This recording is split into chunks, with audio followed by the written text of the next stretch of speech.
सासू माँ अभी मासी सास को विदा कर घर में आई तो देखा बड़ी बहू मालिनी गुस्से में खड़ी हुई थी, जबकि छोटे बेटे बहू अपने कमरे में जा चुके थे। उसे यूं गुस्से में देखकर सास अपने कमरे की तरफ रवाना होने लगी तो उन्हें रोकते हुए मालिनी ने कहा, मम्मी जी कर ली मामी जी से मेरी बुराई अच्छे से, या अभी पेट नहीं भरा है तो किसी और रिश्तेदार को भी बुलाऊं? क्यों? सच सुनकर मिर्ची क्यों लग रही है तुझे? मम्मी जी कितनी आसानी से आप सबके सामने कह देती हैं कि बड़ी बहू में संस्कार नहीं है। आपने जैसे कहा वैसे ही मैं ढल गई, जैसे आपने चाहा वैसे ही रही, कभी पलट के जवाब नहीं दिया। और अब फिर क्या करवाना चाहती हैं आप मुझसे, जो अब आप मेरे रिश्तेदारों से बुराइयां तक करने लग गई? माली ने पलटकर कहा, बहू तुझे शर्म नहीं आती मुझे यूं पलटकर जवाब देते हुए? एक तो खुद दो भाइयों के बीच में बैर करा रही है और फिर बड़ी संस्कार वाली बन रही है। अरे तू मेरे घर में आग लगा रही है और मैं लोगों को कुछ ना बोलूं? क्यों? ये तो तुझे गलती करने से पहले सोचना चाहिए था। सास आग उगलते हुए बोली, ऐसी क्या आग लगा दी आपके घर में मैंने, जो आप मुझ पर इतना बड़ा लांछन लगा रही हो? मैंने कब आपके दोनों बेटों में बैर करवाया, बताइए मुझे। मालिनी ने कहा, क्यों? आज मेरे छोटे बेटे के दिन खराब चल रहे हैं तो तूने अपने पति को उसकी मदद करने तक से इनकार कर दिया। तू चाहती ही नहीं है कि मेरा छोटा बेटा भी आगे बढ़े। तुझे तो सिर्फ तेरा आराम दिखता है और कुछ भी नहीं, जबकि मेरा बड़ा बेटा उसकी मदद करने को तैयार था, पर वो तू थी जिसने बीच में टांग अड़ाई। सास इल्ज़ाम पर इल्ज़ाम लगाते हुए बोली, अच्छा तो ये बात है, और ये आपसे किसने कहा? आपकी छोटी बहू ने? वैसे मैं भी कहाँ सोच रही हूँ, उसके अलावा और कर भी कौन सकता है? उसी को तो मज़ा आता है हमेशा मेरी खुशियों में आग लगाने में। इस बार मालिनी भी जवाब पर जवाब दिए जा रही थी, जैसे ठान कर बैठी हो कि इस बार तो दूध का दूध और पानी का पानी करके ही रहेगी।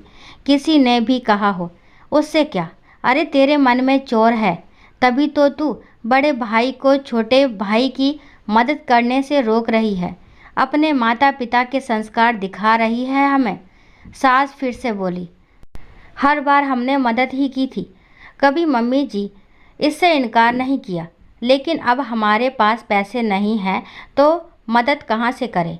उनका सब कुछ बिकने के बाद उन्हें घर में जगह दे तो रखी है, उनके खर्चे उठा तो रहे हैं, इसके अलावा और क्या करें? अब खुद तो नहीं बिक सकते ना उनके लिए, और बजाय एहसान मानने के वो लोग आपको मेरे ही खिलाफ भड़का रहे हैं। मालिनी ने कहा, अच्छा वो लोग सच कह रहे हैं, भड़का नहीं रहे हैं। अभी तो उनकी माँ जिंदा है, एक बार नहीं 10 बार आएंगे वो लोग यहाँ पर, और तुम्हारे पास वो ज़मीन का जो टुकड़ा है उसे बेचकर मेरा बड़ा बेटा उसकी मदद करने को तैयार हो गया था, तो तू क्यों मना कर रही है?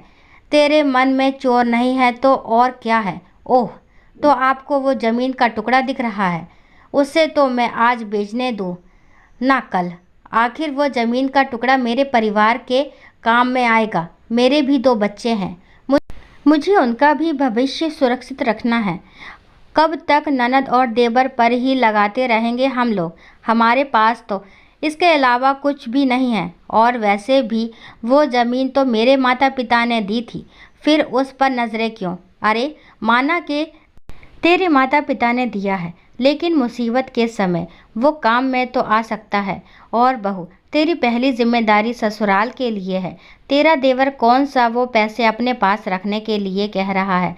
उसका व्यापार फिर से खड़ा हो जाएगा तो वो पैसे वापस कर देगा। आज तक उन्होंने वापस कुछ किया क्या है? पहले ये तो बताइए, मेरी शादी में जो गहने आप लोगों ने चढ़ाए थे, वो सारे गहने आपने देवर जी की शादी में उसकी पत्नी को चढ़ा दिए, ये कहकर कि बाद में आधा आधा कर दूंगी। लेकिन उन दोनों ने तो वो गहने देने से ही इनकार कर दिया, ये कहकर कि वो उसका स्त्री धन है और आपने कितनी आसानी से उसकी गलती पर पर्दा डालते हुए कहा, बहू मैं तुझे नए गहने बनवा दूंगी। वो गहने तो आज तक नहीं बने, पहले उन गहनों का हिसाब तो दीजिए। ये सुनकर सासू माँ झेपते हुए अपने कमरे की तरफ जाने को मुड़ी तो माली ने उन्हें रोक कर कहा, एक मिनट मम्मी जी, देवर जी की जिद पर के उन्हें बिजनेस करना है। आपने अपना घर बेचकर उसके 3 हिस्से किए थे, एक बड़े बेटे के लिए, दूसरा छोटे बेटे के लिए, तीसरा खुद के लिए। हमने तो उसमें ये छोटा सा फ्लैट खरीदा। हमारे लाख मना करने के बावजूद भी आपने अपना हिस्सा भी देवर जी को दे दिया। लेकिन देवर जी ने क्या किया, बिजनेस के नाम पर अपना और आपका दोनों का हिस्सा लगा दिया और आज आपके पास भी कुछ नहीं है।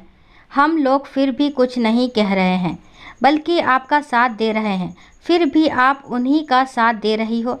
मालिनी को इतना बोलते देखकर सासू माँ भौचक्की सी खड़ी थी, जबकि मालिनी ने हाथ जोड़कर कहा, मम्मी जी, जितनी मदद मैं कर सकती थी हमने कर दी, उससे ज़्यादा हमारे पास कुछ नहीं है। एक आदर्श बहू बनने के चक्कर में मैं मेरे बच्चों के भविष्य को नज़रअंदाज नहीं कर सकती। दूध का जला तो छाछ भी फूंक फूंक कर पीता है। आपको जो कहना है कहिए, लाख ही संस्कार विहीन बताइए, पर मैं इस बार उनकी कोई मदद नहीं करूंगी। आप एक माँ हैं, इतना कुछ होने के बावजूद भी आप उसकी मदद करने को तैयार हैं, तो सोचिए, मैं भी एक माँ हूँ, मुझे भी मेरे बच्चों के भविष्य के बारे में सोचने का पूरा हक है। और जहाँ तक हो सके देवर जी से कहिए कि अपना बंदोबस्त जल्दी से जल्दी कीजिए। मैं अपने घर में आग लगाने वालों को और जगह नहीं दे सकती। मालिनी की बात सुनकर सासू माँ चुप हो गई। कहाँ तो सोचा था कि वो इस तरह से उसकी बुराई सबके सामने करेगी तो मालिनी दुखी होकर ज़मीन का टुकड़ा बेचने को तैयार हो जाएगी, और यहाँ तो उसने बंदोबस्त ही कहीं और करने को कह दिया। अब उनको ये भी समझ में आ गया कि इस बार वो झुकने को तैयार नहीं है, और ना ही वो इस बार गलत है। अगर ज़्यादा कुछ कहा तो वो देवर देवरानी के साथ उन्हें ही बाहर का रास्ता ना दिखा दे। वैसे भी अब बड़ा बेटा मालिनी से सलाह लेकर ही काम करता है, क्योंकि कम से कम उसकी पत्नी ने तो उसका साथ ही दिया था। साथ ही अंदर कमरे में बैठे देवर देवरानी को भी ये बात अच्छे से समझ में आ गई कि अपना बंदोबस्त अब उन्हें खुद ही करना है। यहाँ भाई भाभी की गृहस्थी में आग लगाने से कुछ नहीं होगा, और ना ही अब उनकी माँ ज़्यादा कुछ कर सकती है।